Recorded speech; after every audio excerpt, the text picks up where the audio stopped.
আপন সকলৰে প্ৰিয় আমাৰ আদিবাসী ছাত্ৰ সন্থাৰ সভাপতি প্ৰদীপ নাগ ডাঙৰীয়া আমাৰ মাজত উপস্থিত আমাৰ প্ৰাক্তন এমপি আছে আৰু এটা সময়ত আদিবাসী ছাত্ৰ সন্থাক নেতৃত্ব দিয়া আমাৰ সকলৰে প্ৰিয়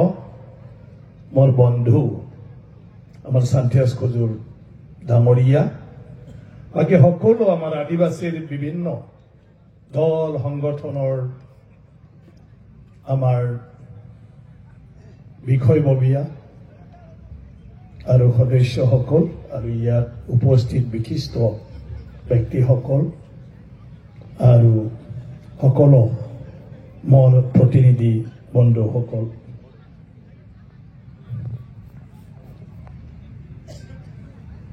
তো আহি ভালে লাগিল অহাকালি থাকাৰ কথা কৈছিলে কিন্তু অহাকালি মই আহিব নোৱাৰো তাৰ কাৰণে আজি আগতীয়াকৈ আহি ফালে যাম বুলি আহিছো আৰু মহাসভানো কি আছে খোৱা বোৱা হেতু পাই গলে হৈ যাব বুলি মই কৈছিলো একো নাই আৰু মানে সেইটো এটা জাতিৰ সবতকৈ ডাঙৰ উৎসৱ আৰু আমাৰ জাতিৰ কলা সংস্কৃতি সেইবোৰে ইয়াতে আমি চৰ্চা মাত্ৰ নহয় প্ৰদৰ্শন কৰো আৰু প্ৰদৰ্শনৰ লগতে মই ভাবো আমি হিতুইদি চলো আৰু দুদিনমান নিজৰ ষ্টাইলত আৰু আদিবাসীৰ সেই ষ্টাইলটো ভালে ষ্টাইলটো যদি থাকিব পাৰে নহয় জানো ট্ৰেডিশ্যনেল যেটা ট্ৰেডিশ্যনেল পৰম্পৰা ষ্টাইলত চলিব 3 দিনটো সব বাহিৰা বাদ দি ফালে গতিকে এই মুহূৰ্তটো সবতকৈ ভাল মুহূৰ্ত গতিকে তাত আপোনালোকৰ লগত একেলগে অলপ সময় হলেও থাকিব পোৱাটো এটা সৌভাগ্যৰ কথা বুলি মই ভাবো কাৰণ বিভিন্ন অভিজ্ঞতা আমি ইয়াত আমাৰ মাজত যিবোৰ ভিউ এক্সচেঞ্জ হ'ব সেইটোৰ পৰা আমি বহুখিনি কথা জানিব পাৰিম আমাৰ ইণ্টাৰেকশ্যনৰ মাজেদি আদিবাসী ইয়াৰ এটা সবতকৈ ডাঙৰ মঞ্চ আৰু সুন্দৰ এটা মঞ্চ যিটো মঞ্চত সকলো কথা বাহিৰতে থৈ আহি পালে সকলো দল সংগঠনৰ ইভেন ৰাজনীতি ব্যক্তিবিলাকক জাতিৰ নামত ইয়াত একত্ৰিত হয় আৰু সব বাহিৰা কথা বাদ দি আমি অকল জাতিৰ বিষয়ে ইয়াত চৰ্চা কৰো জাতিৰ কথাটোই আমি চিন্তা কৰো আৰু জাতিটো ভৱিষ্যতত আমি কেনেকৈ আগুৱাই লৈ যাম সেইবোৰ বিষয়ৰ ওপৰতে চৰ্চা কৰি বিভিন্ন সিদ্ধান্ত লৈ আমি কাম কৰি যাওঁ মানৱ জীৱনটোত সেয়াই আটাইতকৈ দৰকাৰ গতিকে সেই হিচাপে আদিবাসী সমাজৰ মাজত এই মহাসভাখনে যথেষ্ট এটা পৰিৱৰ্তন আজি আনি দিছে আৰু বিভিন্ন বিষয়ত আজি এটাৰ পিছত এটা কয় কিছুমান কামবিলাক নিজৰ জাতিৰ মাজত কৰি যাবলৈ সক্ষম হৈছে গতিকে যেহেতু সংগ্ৰামৰ মাজেদি আহা জাতি যিমানে যিয়ে নহওক কেলে মূল সমস্যা যেতিয়ালৈকে সমাধান নহয় তেতিয়ালৈকে কোনো কামটোৱে সন্তুষ্ট লবিব নোৱাৰে আৰু এটা হিতু দিয়ে গোটেই সমস্যাটো সমাধান হল বুলি অনুভৱ কৰাব নোৱাৰে এইমাত্ৰ কলে জনজাতিৰ মৰ্যাদাৰ বিষয়টোৱে সবতকৈ ডাঙৰ আৰু প্ৰদীপ নাগে কলে মোতকৈ তেওঁৱে বেছি জানে কিন্তু মোক কৈছে মই ক'ব লাগে কিবা যদি জানে এতিয়া আমাৰ চৰকাৰৰ নিয়ম চৰকাৰে সংবিধানৰ দ্বাৰা বিভিন্ন নিয়ম নীতি কৰি এই দেশখন পৰিচালনা কৰিছে আদিবাসীটো হয়ে মই কৈ থাকো আদিবাসী হয় জনজাতি হয়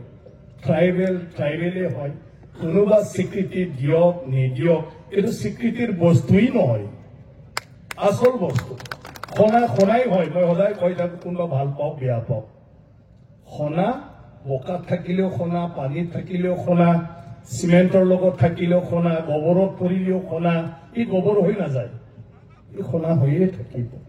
হাজাৰ বছৰৰ পিছতো যদি কবাৰ পৰা উদ্ধাৰ কৰে এইটো খনা হৈয়ে থাকে, মামৰ নাখায়। আৰু আদিবাসী হল এনেকুৱা খনাৰ নিচিনা, যতে নাথাকক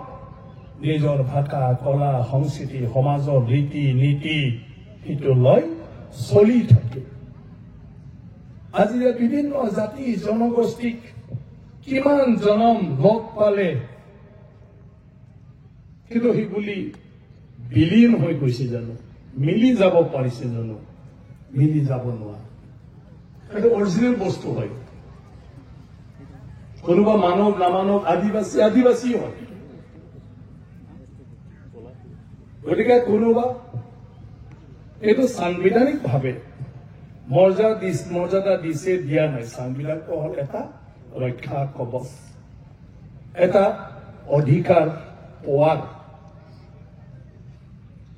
সাংবিধানিক ভাৱে এইটো এটা প্ৰক্ৰিয়া। যদি বিশেষভাৱে জনজাতিৰ কাৰণে কিবা এটা বিশেষ অধিকাৰ, বিশেষ সুবিধা, বিশেষ ৰক্ষণাবেক্ষণ যদি প্ৰদান কৰে,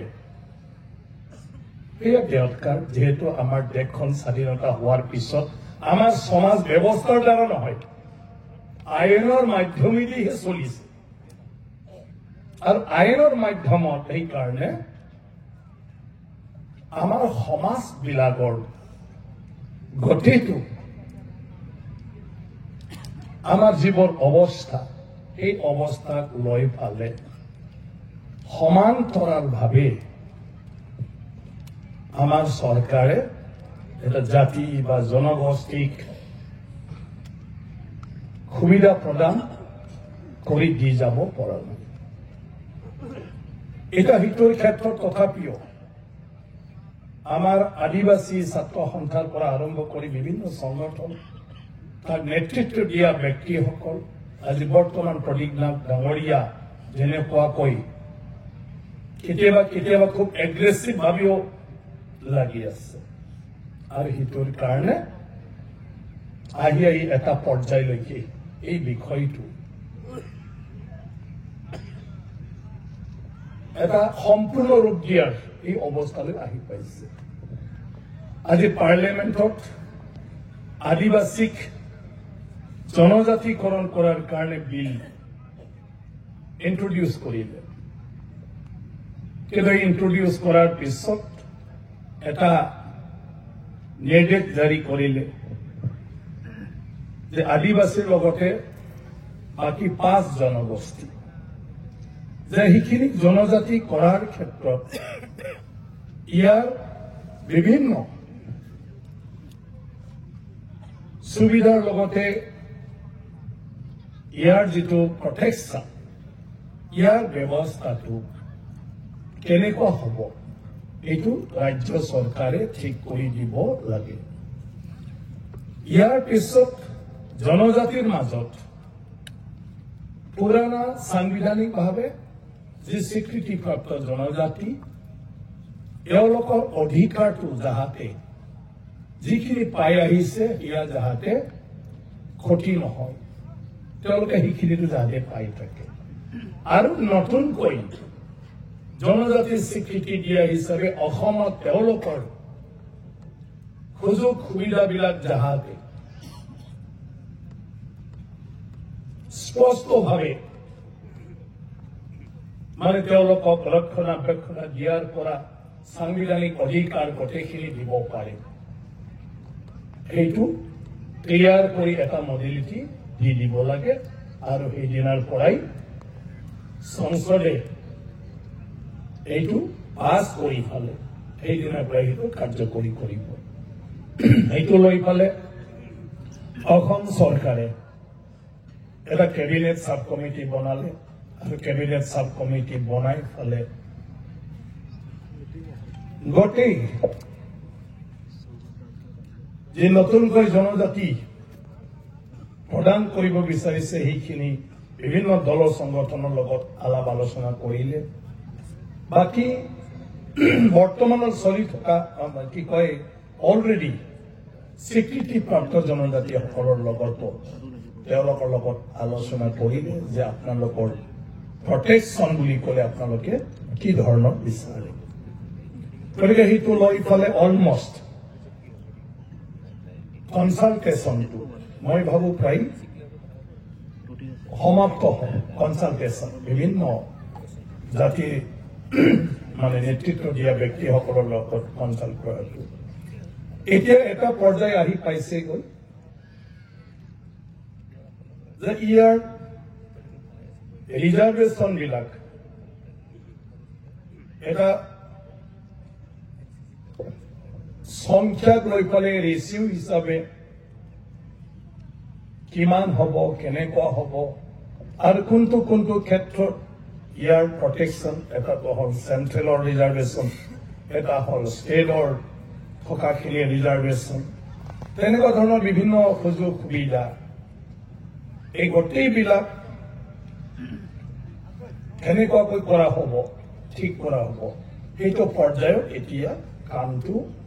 চলি আছে আৰু এইখিনি যদি চব ঠিক হৈ যায় অসম চৰকাৰে যদি সেইটো ৰিকমেণ্ড কৰিব পৰা যায় মই ভাবো অতি শীঘ্ৰে এই সমস্যাটো সমাধান হ'ব। এটা সেইটোৰ ক্ষেত্ৰত আদিবাসীত মাত্ৰ এটা থাকিলে যে আদিবাসীত আমাৰ কিমান আছিলে 36 ট্ৰাইবছ। গতিকে মই আগৰ পৰা এটা যেতিয়াই লগ পাওঁ আছাৰ লিডাৰবিলাকৰ লগতো মই কৈ আছো যে আমাৰ 36 ট্ৰাইবছটো আপোনালোকৰ পৰা উদ্যোগ লৈ ফালে ইয়াৰ সেন্সাস মানে জনসংখ্যা কিবা কিবি নিজৰ ফালৰ পৰাও মানে কিমান হয়, কিমান লাখ হয় আৰু প্ৰপৰ্চনেল হিচাপে ৰিজাৰ্ভেশ্যনৰ কিবাবিলাক ওলাওঁতে যাহাতে চাকৰি বাকৰি কিবা কিবি এইটো লৈ ফালে চৰকাৰে একবাৰ এইটো আদিবাসী সংগঠনে দিয়া এইখিনি বস্তু এবাৰ তেওঁলোকে